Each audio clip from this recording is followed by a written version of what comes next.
Boa noite, pessoal. Sou o Túlio, então. Vou apresentar a parte final do seminário. O meu grupo é composto por mim, pelo Michel e pelo Vinícius. E a proposta do nosso seminário, então, foi um protótipo do sistema distribuído, baseado em um sistema financeiro. Antes de entrarmos diretamente na parte prática, desse seminário, apenas para recapitular qual que era a nossa implementação e qual que era a ideia da nossa arquitetura, então, onde, basicamente, no nosso sistema distribuído, simulando um sistema financeiro, a gente teria um cliente, o terminal seria a parte do cliente da nossa arquitetura, e teria a parte do servidor, que é composta por uma série de componentes.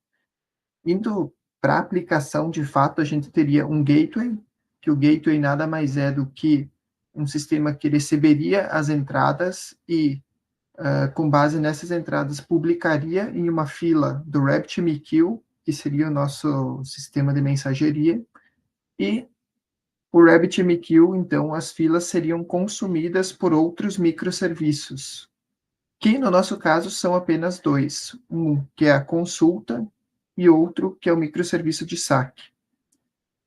Esses microserviços, eles têm comunicação direta com o Redis. O Redis nada mais é do que um sistema de cache de alto desempenho, uma vez que ele salva as informações em memória, muito útil quando a gente precisa salvar informações entre requisições de uma maneira rápida.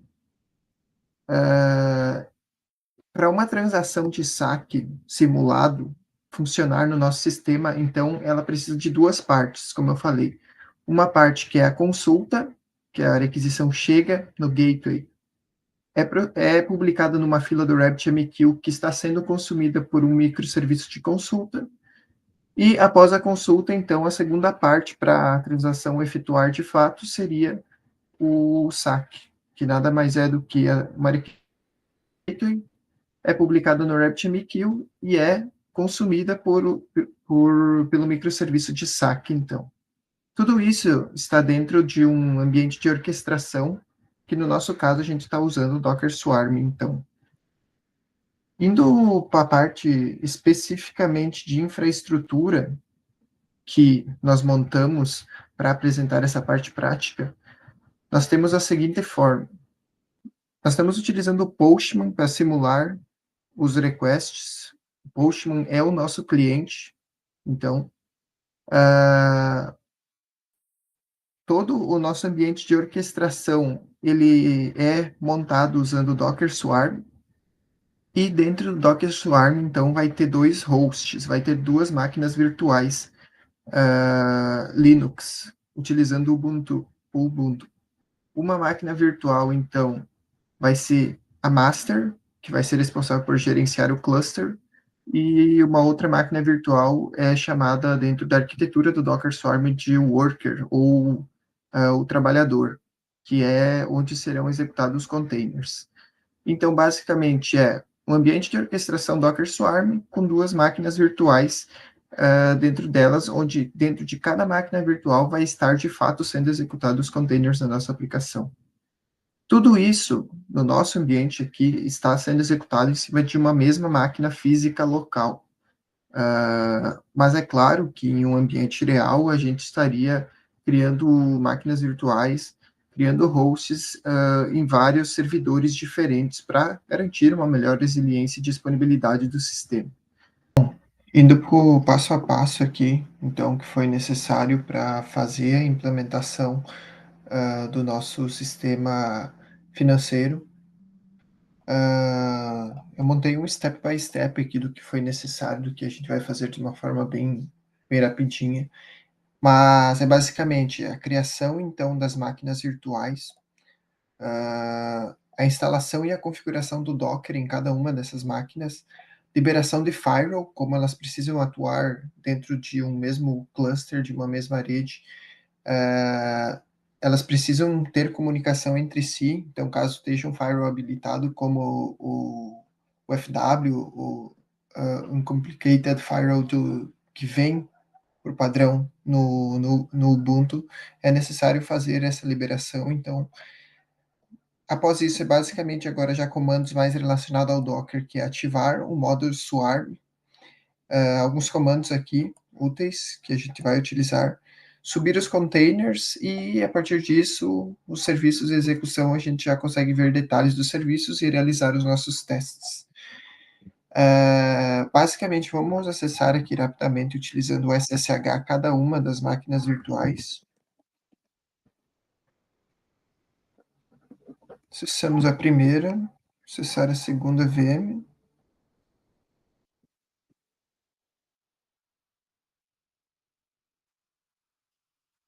beleza.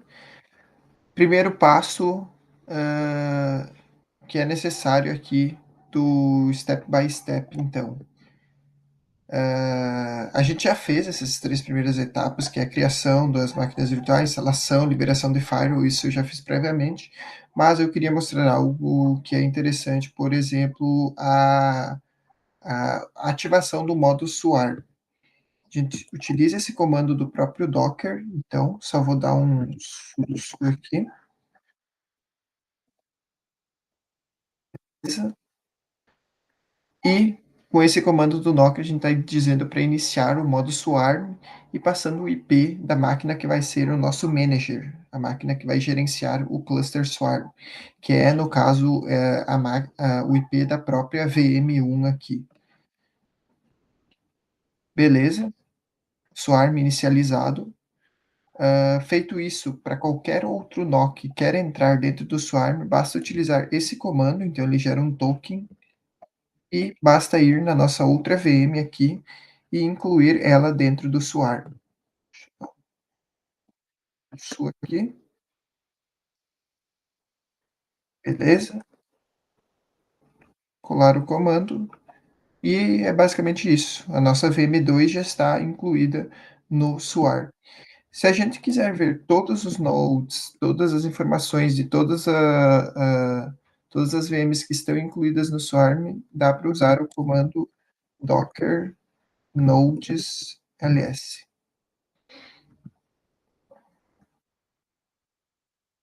E dessa forma, deixa eu até colocar em tela cheia aqui, ele mostra todos os nós, o status, o role de cada uma. No caso, a gente tem uma VM que é o nosso líder, que é o nosso manager, e a outra, a VM2, é o nosso worker, então.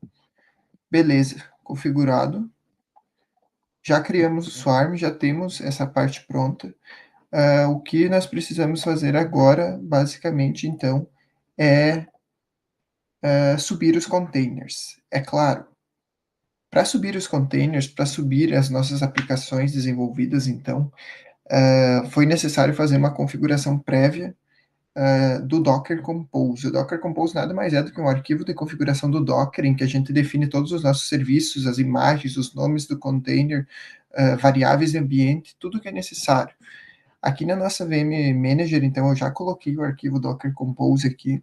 Deixa eu entrar na pasta Docker, projeto. Eu vou dar um cat aqui no projeto, no LS. Nós temos o Docker Compose ali, então, vou dar um cat nesse Docker Compose. Bem resumidamente, então, bem rapidamente também, o que tem nesse Docker Compose é as configurações de cada serviço, então, do Rabbit, a imagem, o container, o nome do container, variáveis de ambiente, as portas, configuração do Redis também, novamente, imagem, container, porta, e assim dos outros serviços também, que é do gateway, da consulta.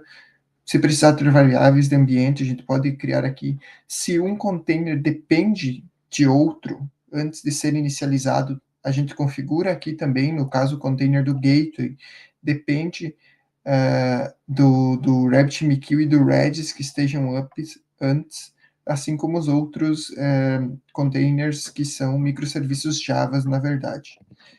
Tendo tudo isso configurado, a gente consegue subir as nossas aplicações agora, que é basicamente, para subir elas, utilizar esse comando aqui. A gente vem aqui, cola o comando no nosso manager, e ele vai começar a criar todos os serviços então.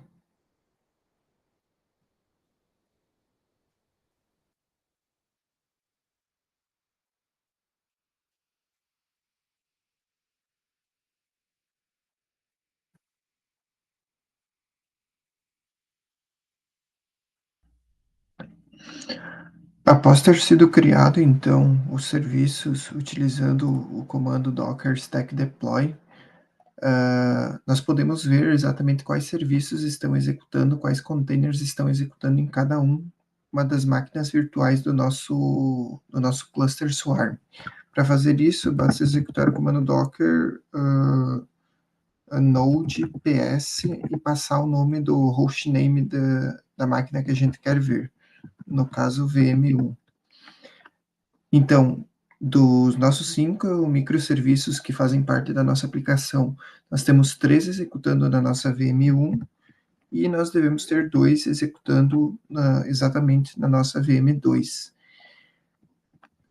Feito isso, a gente já pode testar de fato a nossa aplicação.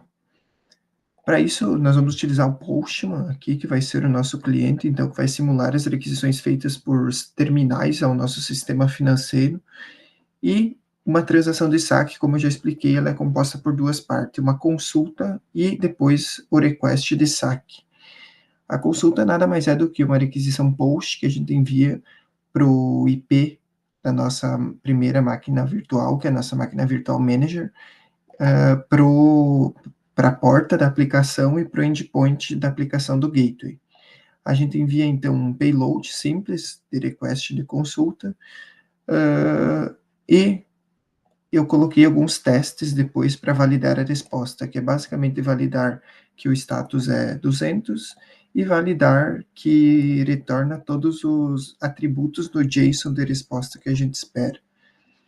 Então, vamos enviar aqui o request de consulta.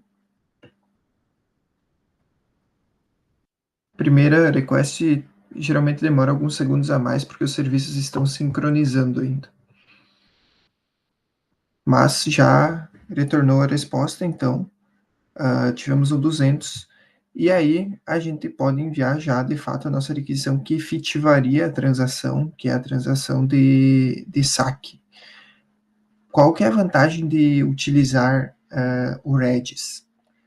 Quando a gente precisa armazenar informações entre duas sessões, entre dois requests, a gente não precisa ficar enviando todo esse payload que a gente já enviou na consulta, todas as informações que retornaram na consulta, depois novamente na transação que é efetiva, que é a transação de saque.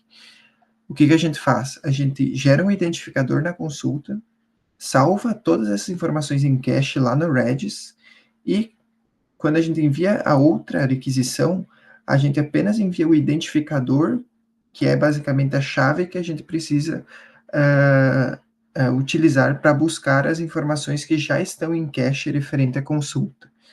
Então, dessa forma, a gente consegue persistir de maneira rápida informações entre duas requisições. Enviar aqui, então, a transação de saque, que nada mais vai fazer do que verificar se já possui as informações em cache para esse identificador, simular uma possível processamento dessa transação, que é claro, é totalmente simulado aqui, e vai retornar um status aqui se estiver tudo certo.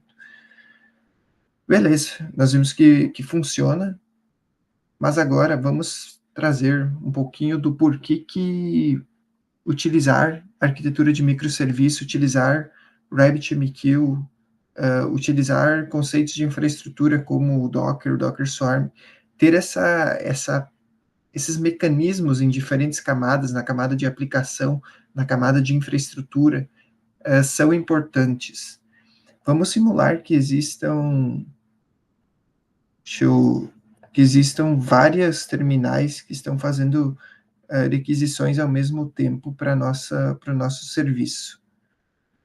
A gente consegue fazer isso utilizando o runner aqui da collection. Podemos colocar o número de interações, vamos colocar 100 interações, ou seja, vai enviar 100 requisições dessas duas consultas. Vamos colocar um delay de meio segundo entre cada requisição. Beleza? E agora vamos executar. Pode ver que para cada iteração ele envia uma consulta e um saque, está funcionando tudo perfeitamente, mas vamos simular que houve um erro, um problema na nossa segunda máquina virtual, onde está executando 2 dos nossos 5 microserviços, e que de alguma forma parou o processo do Docker nessa máquina virtual. Vou dar um systemctl stop Docker. O que acontece? As requisições começam a não funcionar mais, porém podem ver que ainda não deu erro. Apesar de nós ter 2 microserviços que não estão em execução, os requests não estão dando erro. Eles vão aguardar um timeout. Essa é que é a vantagem do RabbitMQ. Ele aguarda um determinado tempo para ver se o microserviço se recupera a tempo. Se não se recuperar, aí sim vai estourar um timeout e vai gerar o erro. Mas se recuperar, ele consegue recuperar a transação. Apesar dos containers que a gente viu não estarem mais rodando nessa máquina virtual, vamos ver quais containers estão sendo executados na primeira. Podem ver que agora todos os containers que estavam na segunda máquina virtual já estão rodando na primeira. O exemplo é o microserviço de consulta, já está rodando, foi iniciado há 14 segundos atrás, e o microserviço do Red Service. Por que isso ocorre? O Docker ele possui um sistema interno, o Docker Swarm, que identifica todos os nós que fazem parte do seu cluster.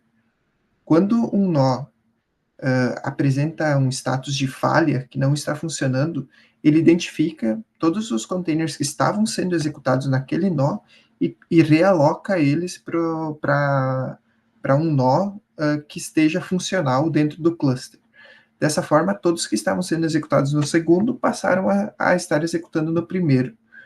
Os serviços ainda estão subindo, por isso que ainda não agora, exatamente agora voltou a funcionar. Então, basicamente, levou um tempo para o Docker Swarm identificar o problema no segundo nó, realocar os serviços para o primeiro nó, que é para a primeira máquina virtual que está funcionando, e, basicamente, voltou a funcionar os requests em pouquíssimo tempo, sem eu fazer nenhuma ação manual para isso.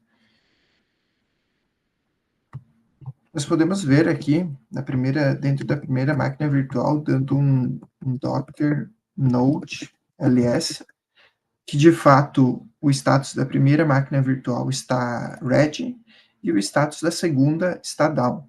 Só que se eu vier aqui na segunda máquina e dar um start novamente no serviço do Docker, vai demorar alguns segundos para restartar. Pronto. E executar o mesmo comando agora, novamente na primeira máquina virtual, agora podem ver que os dois estão com status red, ou seja, qualquer container que precisasse ser instanciado dentro da nossa estrutura de cluster local aqui, agora poderia ser instanciado de novo na segunda máquina virtual, pois ela já está com status de pronto. Então, de uma maneira bem simples, deu para ver como que a gente utilizar Redis, tendo uma segurança a nível de aplicação, ou seja, mesmo que uma aplicação não estiver up, tiver dado um problema, ele ainda vai aguardar um determinado tempo para ver se a aplicação se recupera. Então, essa é uma das vantagens do RabbitMQ, dentre várias outras, é claro. E também a gente viu a nível de infraestrutura como o Docker Swarm nos ajuda com a verificação e com a disponibilidade de aplicações, de processos, que nada mais é do que containers, são processos que estão rodando em cada uma das máquinas virtuais. Algo que é bem importante de citar também é que, apesar de que alguns requests deram falha durante o tempo em que o Docker Swarm identificou a falha na segunda VM e realocou os containers para a primeira, deixa eu verificar aqui quantas falhas que foram. Foram basicamente falha em 3 requests apenas durante esse período. Isso só ocorreu porque eu não tinha réplicas dos serviços up. Por exemplo, eu poderia ter 5 ou 10 réplicas de um mesmo serviço espalhados em diferentes nós. Dessa forma, eu não ia nem ter esses problemas aqui, porque quando uma VM caía, quando uma VM está com algum problema, e o container que estava rodando nessa VM teria uma réplica dele em um outro nó saudável do cluster. E isso já faria com que não houvesse indisponibilidade nenhuma do sistema para o usuário. Bom, falando um pouquinho agora da parte da aplicação, então, uh, não vou entrar muito em detalhes no código, queria apenas mostrar aqui o nosso repositório, que eu vou deixar em anexo no vídeo, onde basicamente tem todo o código, tudo que foi necessário para configurar esse pequeno sistema que a gente fez. Basicamente, nós temos todos os microserviços aqui no repositório, então, a consulta, o gateway, o RABT, o Redis e o SAC. A consulta, o gateway e o microserviço de SAC foram desenvolvidos utilizando o Spring Boot, nada mais é do que, como foi falado já nos outros seminários, um framework Java muito utilizado para criação de aplicativos. O RabbitMQ, então, foi criado utilizando a imagem oficial do Rabbit, assim como o Redis. Em cada um dos microserviços foi criado um Dockerfile. O Dockerfile nada mais é do que um arquivo que a gente configura como deve ser criada a imagem de cada uma das aplicações. Por exemplo, os serviços que são Java, a gente cria eles a partir de uma imagem do Eclipse Temurin. O Eclipse Temurin, ele possui tudo o que é necessário para executar um aplicativo Java, como, por exemplo, o JDK 17, dependências, já possui também um sistema operacional Linux embarcado, e é por isso que essa é uma das grandes vantagens também de utilizar o Docker. Em pouco tempo, a gente conseguiu configurar lá, em cada uma das máquinas virtuais, as nossas aplicações e colocar a rodar, sem baixar nenhuma lib externa, sem nenhuma dependência, sem nada que as aplicações precisassem. Justamente porque tudo que a aplicação precisava para executar, que é código, dependências, compilador, JDKs, bibliotecas, está tudo incluído dentro da imagem que foi gerada para cada uma dos microserviços e foram instanciados a partir dessa imagem, então foi criado um container que já possui tudo que é necessário e está executando de forma relativamente isolada das máquinas virtuais. Relativamente porque, apesar de estarem executando de forma isolada, elas ainda compartilham o kernel do sistema operacional em que elas estão hospedadas. Mostrar, então, aqui, os do Java são todos parecidos, mostrar o Dockerfile dos outros aqui, como, por exemplo, do Rabbit, que foi criado a partir dessa imagem base, e aí a gente coloca todas as configurações que a gente achar necessário que precisam estar nos containers, e é basicamente isso. Mostrar também aqui o nosso repositório que a gente utilizou, onde estão todas as imagens.